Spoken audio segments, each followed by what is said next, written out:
When you deposit funds into a savings account or certificate of deposit, you can benefit from interest, helping your money to grow in the account over time. On the flip side, when you have a credit card or other type of loan, you can see how it can affect you negatively if you end up carrying a balance or not making a payment on time. It's important to understand how compound interest works and how it impacts your overall wealth, for better or for worse. Welcome to the From Zero to Wealth channel. If you're new here, this channel provides you easy to understand information about wealth creation through personal finance and investing, teaching you what schools should have. And if you are returning, welcome back. In this video, we'll talk about what compound interest actually is, what the components are of compound interest, so what it's made of, the formula and how it works, the types of accounts that uses compound interest, the 3 ways you can take advantage of compound interest, and the difference between a simple interest and compound interest. Compound interest plays a big part in how we manage our money. It is a powerful force for consumers looking to build their savings. Knowing how it works and how often your bank compounds interest can help you make smarter decisions about where to put your money. In simple terms, compound interest is interest you earn on interest. With a savings account that earns compound interest, you earn interest on the initial principal plus on the interest that accumulates over time. When you add money to a regular savings account or a similar account, you receive interest based on the amount that you deposited. For example, if you deposit $1,000 in an account that pays 1% annual interest, you'd earn $10 in interest after a year. But thanks to compound interest, in year 2 you'd earn 1% on $1,010, the principal plus the interest. Compound interest accelerates your interest earnings, helping your savings grow more quickly.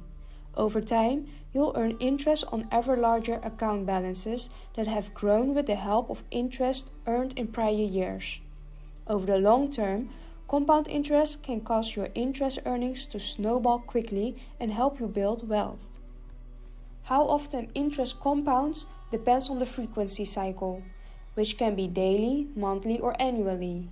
One big advantage of compounding interest versus simple interest is that not only can compound interest increase your savings at a faster rate than simple interest can, it also requires a lower initial principal balance to reach the same target balances. But it's important to note that it can take a while to see a significant difference in your account balance, even with a faster compounding schedule. So start saving as soon as possible once you have a financial goal in mind. What are the components of compound interest? While compound interest may seem complicated, it's actually made up of the same components as simple interest, along with a few additional pieces. This type of interest has 4 components. The first component is the principal balance. Basically, it's the amount you have invested, the initial value. The second component is interest, a small percentage of the sum of the principal balance and previously earned interest. Stated as a percentage, interest is the amount that is either charged to the account owner for borrowing money or is earned by the account owner as revenue. When you're investing, you want a higher interest rate, because a higher rate will take less time for the investment to double. But if you are taking out a loan or using a credit card, you want a lower interest rate to lengthen the time it takes your debt to double in amount. Third component of compounding interest is the frequency of compounding. How often your account compounds can impact your interest earned. The more frequent interest compounds, the more interest you earn. Normally, accounts compound on either a daily, monthly, or annual schedule, but they can also compound on a quarterly or semi-annual basis. If you have a credit card that compounds interest daily, it's going to take you longer to pay off the balance than if it's compounded annually or even monthly. And last but not least, the duration. Aside from how often an account compounds interest, another timing factor is how long your savings have to grow. If you have a savings account that compounds on an annual basis, but you withdraw the funds before the year ends, your money will not have had a chance to compound. Instead, you want an investment to compound more frequently because the value will grow to a larger number at the end. If you're curious how quickly it will take your investment to increase in size, you might want to calculate how much compound interest your funds earn. Knowing how compound interest is calculated can also help you understand what factors you can manipulate to reach your financial goals. So, how does compounding interest work? The higher the interest rate of an account and the more frequent the compounding, the more interest you will earn over time. Here is the formula. A stands for future value of the investment or loan, including interest accumulated. The P stands for principal balance or initial balance of the investment or loan. The R is the interest rate. The N is the number of compounding per period, such as yearly, monthly, or daily. And the T stands for the number of periods, for example, 1 year, 2 years, etc. To see how the formula works, let's look at this example. You have $100,000 in 2 savings accounts, each paying 2% interest. One account compounds interest annually while the other compounds the interest daily. You wait 1 year and withdraw your money from both accounts. From the first account, which compounds interest just once a year, you'll receive $102,000. From the second account, which compounds interest each day, you'll receive $102,020.08. Because the interest you earn each day in the second example also earns interest on the days that follow. You earn an extra $20.08 compared with the account that compounds interest annually. Over the long term, the impacts of compound interest become greater because you're earning interest on larger account balances that resulted from years of earning interest on previous interest earnings. If you left your money in the account for 30 years, for example, the ending balance would look like this. Over the 30-year period, compound interest did all the work for you. That initial $100,000 deposit nearly doubled. Depending on how frequently your money was compounding, your account balance grew to more than $180,000 or $182,000. And daily compounding earned you an extra $1,072.72.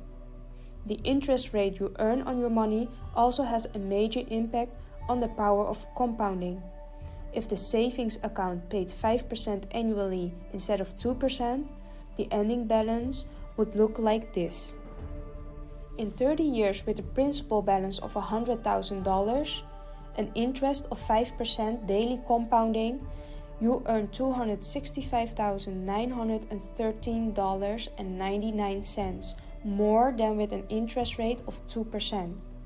The higher the interest rate, the greater the difference between ending balances based on the frequency of compounding. If you like this video so far, hit the like button, and if you haven't subscribed already, please do. This will really help my channel. Now let's go back to the video. There are different types of accounts that use compounding interest, also known as earnings interest on interest. Savings account. Savings accounts are a type of bank account that earns interest on the funds held. Funds held in a savings account at a bank or other financial institution can compound interest on a daily, monthly, or annually schedule. The funds are easily accessible through account transfers, withdrawals, and sometimes checks. Certificates of deposit, CD. A CD is a type of savings account that earns interest over a set period of time. Typically, a CD offers a higher rate of return than a traditional savings or checking account. But there's a condition that the funds are left untouched during this time period, known as the term. These terms range from 3 months up to several years, and the investment compounds interest daily or monthly while held in the CD. If you choose to withdraw your funds before the term ends, you can be charged an early withdrawal fee and will miss out on potential interest earnings. Student loans. Compound interest doesn't always benefit the consumer. It works against you when you take out loans or credit cards. This includes student loans. While all federal student loans accrue simple interest, some private loan issuers charge interest that compounds annually, monthly, or even daily. This is often called interest capitalization, which is when the total interest accumulated is added to the balance of the loan and begins accruing interest. Credit cards. Like student loans, credit cards compound interest on the balance owed, daily, monthly, or annually, making it difficult to get ahead on payments.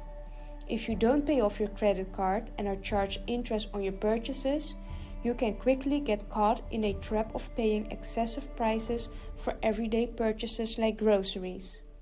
So, compound interest can really help you increase your wealth, or it can mess you up. Now, there are a few ways that consumers can take advantage of compound interest. 1. Save early. The power of compounding interest comes from time. The longer you leave your money in a savings account or invest in the market, the more interest it can accrue. The more time your money stays in the account, the more compounding can occur, meaning you get to earn additional interest on the earned interest. 2. Check the annual percentage yield, APY. The higher the interest rate of an account, the more interest you'll earn from the money you put into an account and the more compound interest you'll earn. Though the simple interest rate is a good measure to use, APY is a better metric to look at. APY shows the effective interest rate of an account, including all of the compounding. Simple interest has not been compounded. It is simply the interest on the principal amount you have in the account. 3. Check the frequency of compounding. When comparing accounts, don't just look at APY. Also consider how frequently each compounds interest. The more often interest is compounded, the better. When comparing two accounts with the same interest rate, the one with more frequent compounding may have a higher yield, meaning it can pay more interest on the same account balance. Simple interest versus compound interest. If you have a car loan, chances are you are being charged simple interest. This is a good thing, because simple interest is calculated based on the principal balance. This means that your lender can't charge you interest on any of the interest your loan previously accumulated over the life of the loan, which saves you money. But if you are saving for a long-term goal like retirement, you want to seek out an account that accrues compound interest and earns interest on the total balance of the account, including interest earned. This will give you a higher return and benefit you in the long run. So, what is the difference between a simple interest and a compounding interest? A simple interest has interest calculated on principal only. Compound interest has interest calculated on principal and interest earned. Simple interest has a small percentage on principal only. Compound interest has a small percentage on principal and interest. Simple interest is beneficial when you borrow money. Compound interest is beneficial when you invest money. Simple interest has a lower return, and compound interest has a higher return due to the calculation of interest on interest. Hopefully you now understand the basics of compound interest. Thank you for watching, and if you enjoyed it, please subscribe to the channel, hit the like button and turn your bell notification on for more videos like this. Thank you again, and we'll see you in our next video.